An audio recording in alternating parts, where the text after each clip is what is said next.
বাংলাদেশকে আর বিভাজিত করা যাবে না মন্তব্য নাহিদ ইসলামের। জাতীয় নাগরিক পার্টির আত্মপ্রকাশ।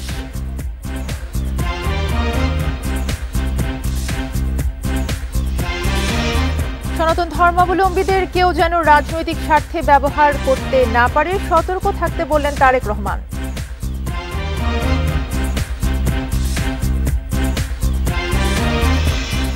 কেবিন প্রেসার কমায় বিমানের ব্যাংককগামী ফ্লাইটে আতঙ্ক, শাহজালাল বিমানবন্দরে নিরাপদ অবতরণ।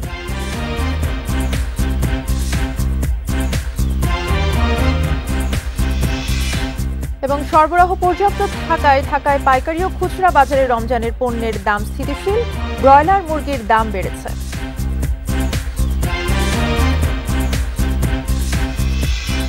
স্বাগত। বিরতিহীন রাত ৯টায় বাংলাদেশের সঙ্গে আছি তাসনিমে জান্নাত অর্থী। শিরোনাম শুনছিলেন, এবারে পুরো খবর। অবশেষে আত্মপ্রকাশ করল জাতীয় নাগরিক পার্টি।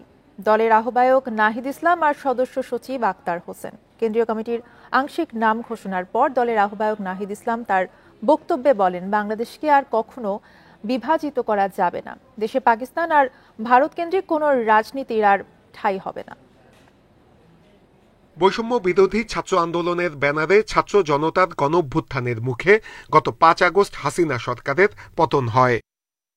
এরপর থেকে আলোচনায় আসে ছাত্র জনতার নতুন রাজনৈতিক দলের। অবশেষে শুক্রবার জনসমুদ্রের মাঝে আত্মপ্রকাশ করল নতুন রাজনৈতিক দল জাতীয় নাগরিক পার্টির আহ্বায়ক নাহিদ ইসলাম আর সদস্য সচিব আক্তার হোসেন।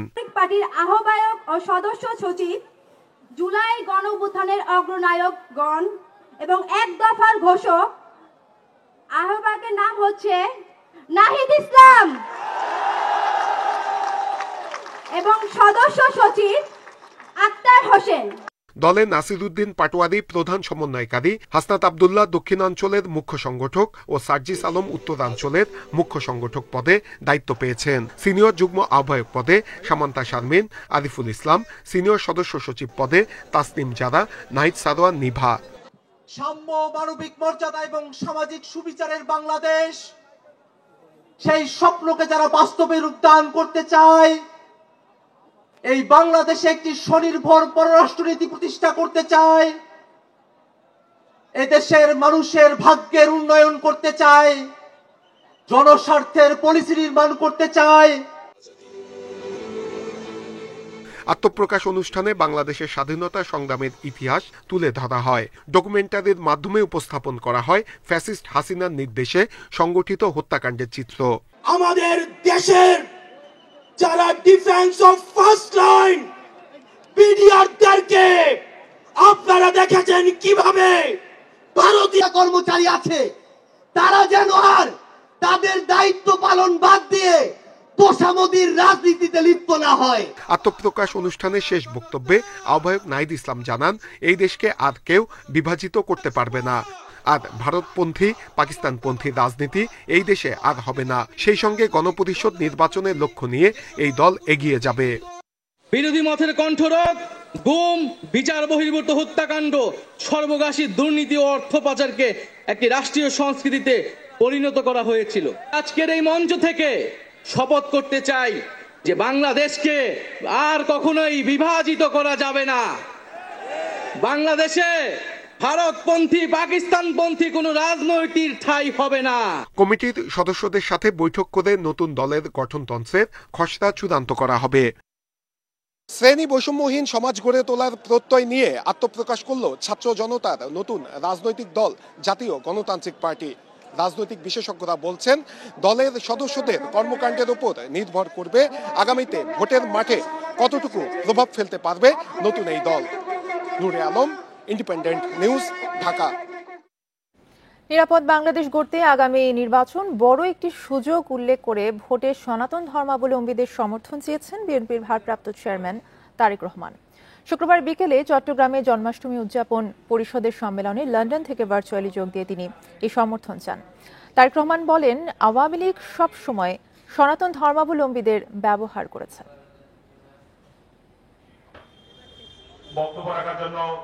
চট্টগ্রামের জে.এম. সেন হল প্রাঙ্গণে সম্মেলনের আয়োজন করে জন্মাষ্টমী উদযাপন পরিষদের কেন্দ্রীয় কমিটি। সম্মেলনে যোগ দেন বিভিন্ন মঠ মন্দিরের সাধু সন্ন্যাসীরা। স্থায়ী কমিটির সদস্য আমির খসরু মাহমুদ চৌধুরী সহ বিএনপি নেতারা উপস্থিত ছিলেন। সম্মেলনে লন্ডন থেকে ভার্চুয়ালি যোগ দেন বিএনপির ভারপ্রাপ্ত চেয়ারম্যান তারেক রহমান। তিনি বলেন, গত ১.৫ দশকে সনাতন ধর্মাবলম্বীদের বাড়ি ও স্থাপনায় হামলা ধর্মীয় কারণে নয়, রাজনৈতিক কারণে হয়েছে। তিনি অভিযোগ করেন, দলীয় স্বার্থে সনাতন ধর্মাবলম্বীদের ব্যবহার করা হয়েছে। আপনাদের প্রতি আহ্বান, আপনাদের ধর্মীয় পরিচয়কে ভবিষ্যতে আর যাতে কেউ নিজেদের হীন স্বার্থে ব্যবহার করতে না পারে সে ব্যাপারে আপনাদেরকে সতর্ক থাকার জন্য আমি বিনীত আহ্বান জানাই। এই বাংলাদেশে ধর্ম বর্ণ নির্বিশেষে বাঙালি অবাঙালি, বিশ্বাসী অবিশ্বাসী কিংবা সংশয়বাদী, বাংলাদেশের প্রতিটি নাগরিকের একমাত্র গর্বিত পরিচয় আমরা বাংলাদেশী। নির্বাচিত সরকার ছাড়া গণতন্ত্র নিশ্চিত করা যাবে না মন্তব্য করে আগামী নির্বাচনে সনাতন ধর্মাবলম্বীদের সমর্থন চান তারেক রহমান।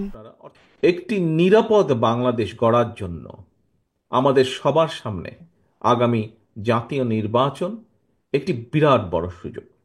এই সুযোগকে কাজে লাগিয়ে ধর্ম বর্ণ নির্বিশেষে সকলের জন্য একটি নিরাপদ গণতান্ত্রিক দেশ গড়ার জন্য বিএনপি আপনাদের সমর্থন এবং সহযোগিতা চায়।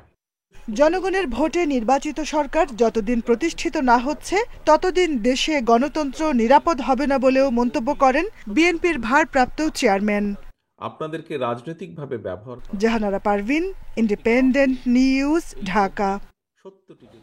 কেবিন প্রেসার কমে যাওয়ায় মিয়ানমারের আকাশসীমা থেকে বিমানের ব্যাংককগামী একটি ফ্লাইট ঢাকায় ফিরে এসেছে।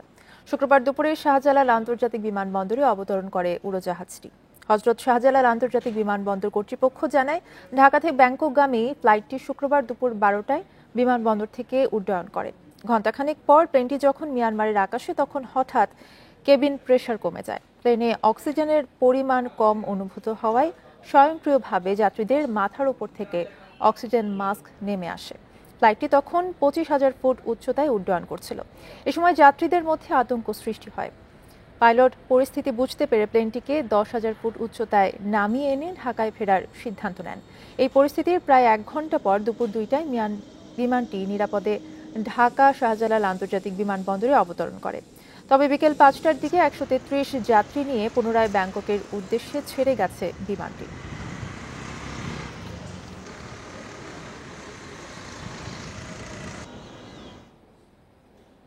সরবরাহ পর্যাপ্ত থাকায় ঢাকায় পাইকারি এবং খুচরা বাজারে এবার রমজানের অত্যাবশ্যকীয় পণ্যের দাম স্থিতিশীল রয়েছে। সব ধরনের ডালের দাম গত বছরের চেয়ে 10 থেকে 20 টাকা কম, তবে বেড়েছে বেগুন, শসা এবং লেবুর দাম। স্থিতিশীল চিনি, পেঁয়াজ, কাঁচামরিচ সহ সবজির বাজার, তবে সংকট কাটেনি ভোজ্য তেলের। প্রতি বছর রমজান এলেই ব্যবসায়ীদের প্রতিযোগিতা শুরু হয় পণ্যের দাম বাড়ানোর। কোনো কোনো পণ্যের দাম থাকে লাগামহীন, তবে এবারের চিত্র ভিন্ন। এবছর পণ্যের দাম যেন কিছুটা স্বস্তি দিচ্ছে ক্রেতাদের। ছোলা, চিনি, আদা, পেঁয়াজ, রসুন, মসুর ডালের দাম গত মাসের চেয়ে কমেছে। খুচরায় মসুরের ডাল 110 থেকে 115 টাকা, দেশি মুগ ডাল 160 টাকা, খেসারির ডাল 110 টাকায় বিক্রি হচ্ছে।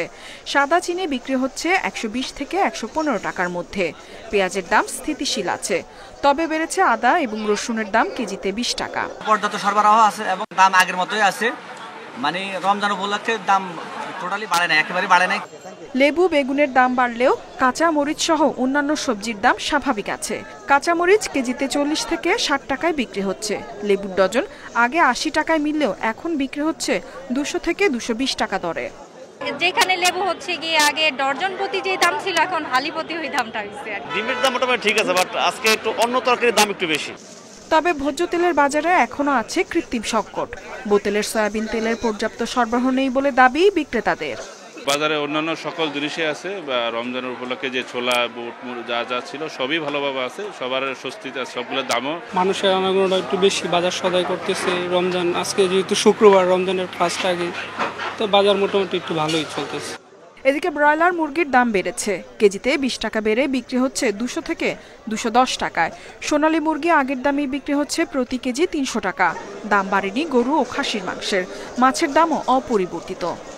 মাংসের কোয়ালিটিও ভালো, ভালো মাংসই দিচ্ছে ওরা। মোটামুটি আর কি একটু সাশ্রয় আছে, তারপরও কিছু কিছু দাম একটু আর কি বেশি আছে, তারপরও এটা রমজান মাস তো। এছাড়া বাজারে স্থিতিশীল আছে খেজুর, ছোলা, চিরা, মুড়ি, গুড় সহ বিভিন্ন পণ্যের দাম। ইফাতারা, ইন্ডিপেন্ডেন্ট নিউজ। এ ছিল এখনকার সংবাদে, সাথে থাকার ধন্যবাদ সবাইকে।